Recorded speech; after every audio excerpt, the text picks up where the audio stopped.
Friends, welcome back to PF education Telugu. ఈ వీడియోలో EPF monthly pension 10D ఏ విధంగా apply చేయాలో తెలుసుకుందాం. వీడియో లైక్ చేయండి, అలానే సబ్స్క్రైబ్ చేయండి. ఈపీఎఫ్ పెన్షన్ మంత్లీ పెన్షన్ ఎవరు అప్లై చేస్తారో ముందుగా మనం తెలుసుకోవాలి. పెన్షన్ అంటే మనం 9 years లోపు ఏదైనా కంపెనీలో ఎగ్జిట్ అయితే మీరు ఎంతైతే పిఎఫ్ పెన్షన్ జమ అవుతుందో టోటల్ పిఎఫ్ పెన్షన్ని ఒకేసారి విత్డ్రా చేసుకోవచ్చు.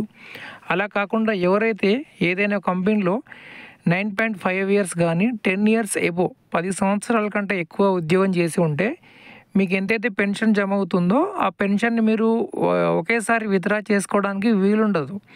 దానికి మనకు ఈపీఎఫ్ఓ ఏముంది, ఫామ్ 10D అనేటువంటి ఫామ్ ఉంటుంది. దాన్ని మీరు అప్లై చేసుకున్నట్లయితే ఈపీఎఫ్ నుండి ప్రతి నెల పెన్షన్ వస్తూ ఉంటుంది జీవితకాలం. సో ఇప్పుడు ఆ పెన్షన్ నేను ఇక్కడ అప్లై చేస్తున్నాను. దానికోసం మన దగ్గర యూఏఎన్ నెంబర్ ఉండాలి, పాస్వర్డ్ ఉండాలి, ఓకేనా. అలానే నామినేషన్ అనేది పూర్తి చేసి ఉండాలి. ఏ కంపెనీలో కూడా డ్యూటీ చేస్తూ ఉండకూడదు. కొందరు ఏంటంటే ఆల్రెడీ 10 years ఎబో సర్వీస్ అయి ఉంటుంది, ఇప్పుడు మంత్లీ పెన్షన్ అప్లై చేయాలనుకుంటారు, అక్కడ డ్యూటీ చేస్తూనే ఇక్కడ అప్లై చేయాలనుకుంటారు. అలా వీలుండదు. కంపెనీ నుండి ఎగ్జిట్ అయిన తర్వాతే మనకు ఈ ఆన్లైన్ ఆప్షన్స్ అనేవి కనిపిస్తాయి. సో ముందుగా ఇక్కడ నేను యూఏఎన్ నెంబరు అలానే పాస్వర్డ్ ఎంటర్ చేసి లాగిన్ అవుతాను పిఎఫ్ అకౌంట్లోకి. ఇప్పుడు మనకు పిఎఫ్ నుండి ఒక ఓటీపీ వస్తుంది. పిఎఫ్ అకౌంట్లోకి లాగిన్ అవ్వాలి అంటే ఆ ఓటీపీ ఎంటర్ చేసి మనం ఇక్కడ సబ్మిట్ చేయాలి. అలానే మీలో కూడా ఎవరికైనా పిఎఫ్ అప్లై కావాలన్నా లేదంటే మంత్లీ పెన్షన్ అప్లై చేయాలన్నా వీడియో కింద నా యొక్క నంబర్ ఉంటుంది, అక్కడ నుండి కాంటాక్ట్ అయ్యి మీరు సర్వీస్ అనేది తీసుకోవచ్చు. విత్ పెయిడ్ సర్వీస్ అయితే ఉంటుంది. కరెక్షన్స్ ఏవైనా ఉంటే కరెక్షన్స్ అయితే మనకి ఇప్పుడు ఆన్లైన్ ఆప్షన్ వచ్చేసింది, అది ఎంప్లాయర్ దగ్గరే ఉంది. బయట వ్యక్తులకు ఎవరికి కూడా కరెక్షన్ చేసేదానికి యాక్సెస్ అయితే ఉండదు. సో ఇప్పుడు నేను ఇక్కడ ఓటీపీ ఎంటర్ చేసి లాగిన్ అవుతాను. ఇప్పుడు పిఎఫ్ అకౌంట్లోకి లాగిన్ అవ్వడం జరిగింది. లాగిన్ అయిన తర్వాత ఇక్కడ మొదట మీరు చూసుకోవాల్సింది ఏంటంటే ఈపీఎఫ్ మెంబర్కి సంబంధించిన డీటెయిల్స్ కానీ అలానే నామినీ డీటెయిల్స్ కానీ ఇవన్నీ అప్డేట్ ఉన్నాయా, కరెక్ట్గా ఉన్నాయా లేదా చూసుకొని తర్వాతే క్లెయిమ్ అనేది చేయండి. సో ఇప్పుడు నేను ఇక్కడ ఇవన్నీ చెక్ చేశాను, అన్నీ కరెక్ట్గానే ఉన్నాయి. ఇప్పుడు మనము ఆన్లైన్ సేవ అంటే ఆన్లైన్ సర్వీస్ మీద మనము క్లిక్ చేస్తాము. క్లిక్ చేసిన తర్వాత ఇక్కడ మనకు ఫస్ట్ ఆప్షనే కనిపిస్తుంది, ఫామ్ 10D అనేది. సో ఇక్కడ ఫామ్ 10D మనము అప్లై చేస్తున్నాము. సో ఇక్కడ దీని మీద మనము క్లిక్ చేసినట్లయితే ఈ విధంగా ఓపెన్ అవుతుంది. ఓకే ఫ్రెండ్స్, ఇప్పుడు ఇలా ఓపెన్ అవుతుంది. పిఎఫ్ మెంబర్కి సంబంధించిన basic details, father name, date of birth, అలానే ఇక్కడ బ్యాంక్ అకౌంట్ ఎంటర్ చేయమని కనిపిస్తుంది. ఇక్కడ బ్యాంక్ అకౌంట్ని మనం ఎంటర్ చేసి వెరిఫై చేయాలి. అలానే మీరు మరొక విషయం ఏంటంటే మంత్లీ పెన్షన్ అప్లై చేసేటప్పుడు తప్పనిసరిగా ఎస్బీఐ బ్యాంకు కానీ యూనియన్ బ్యాంకు కానీ ఈ 2 బ్యాంక్ అకౌంట్స్ ఉంటే మీకు మంచిది. ఎటువంటి సమస్య లేకుండా పెన్షన్ రావడానికి అవకాశం అయితే ఉంటుంది. వేరే ప్రైవేట్ బ్యాంక్స్ అయితే పెన్షన్ రిజెక్ట్ అవ్వచ్చు.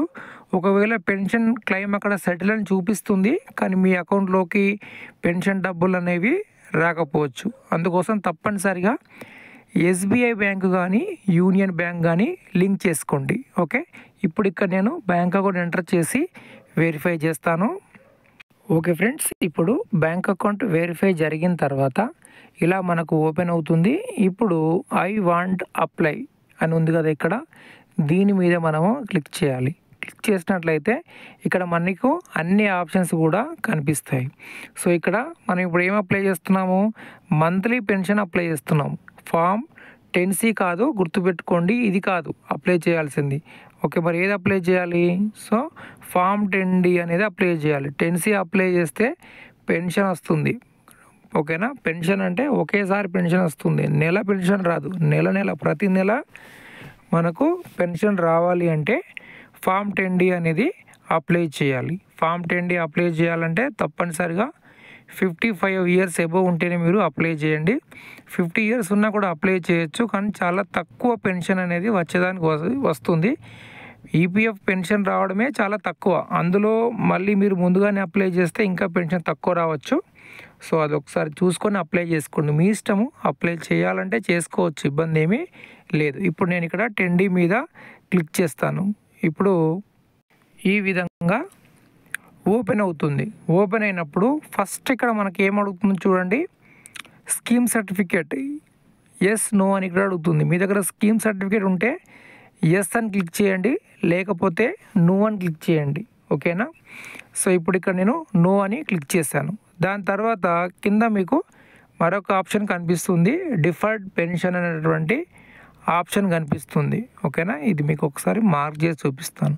సో డిఫర్డ్ పెన్షన్ అనేది కనిపిస్తుంది. ఇక్కడ మీరు ఏమని క్లిక్ చేస్తారు, ఎస్ నో అంటే ఇక్కడ 2 ఆప్షన్స్ అయితే ఉన్నాయి కదా. ఇక్కడ మీరు ఓకే ఫ్రెండ్స్, ఇక్కడ ఇప్పుడు నేను నో అని క్లిక్ చేశాను. ఎందుకు నో అని క్లిక్ చేశాను అంటే ఇక్కడ చూడండి, ఇప్పుడు నేను ఎస్ మీద క్లిక్ చేశాను. ఎస్ మీద క్లిక్ చేసినట్లయితే ఈ విధంగా మనకు ఓపెన్ అవుతుంది. ఏంటి, డిఫర్డ్ పెన్షన్ ఏజ్ని మీరు సెలెక్ట్ చేసుకోండి అని అడుగుతుంది. సో ఇక్కడ క్లిక్ చేసినట్లయితే చూడండి 59 60 59. తర్వాత డిఫర్డ్ పెన్షన్ సంబంధించి మీరు ఇక్కడ చూసినట్లయితే కాంట్రిబ్యూషన్ అడుగుతుంది. అంటే దీనిపైన క్లిక్ చేయండి, విత్ కాంట్రిబ్యూషను, వితౌట్ కాంట్రిబ్యూషను. ఎవరైతే 59 ఇయర్స్ తర్వాత కూడా డ్యూటీ చేసి ఉంటారో సో వారికి సంబంధించి కాంట్రిబ్యూషన్ ఉందా లేదా చూసుకొని మీరు అప్లై చేయండి. ఓకేనా? వీరైతే 58 ఇయర్స్ కంటే ముందే రిటైర్మెంట్ అయ్యారు కాబట్టి నేను ఇక్కడ ఇవేమో ఆప్షన్స్ అయితే తీసుకోను. ఓకేనా? ఇక్కడ నో అని క్లిక్ చేస్తాను. తర్వాత ఇలా మనకు ఓపెన్ అవుతుంది. ఇక్కడ నామినీకి సంబంధించిన డీటెయిల్స్ ఇక్కడ కనిపిస్తాయి.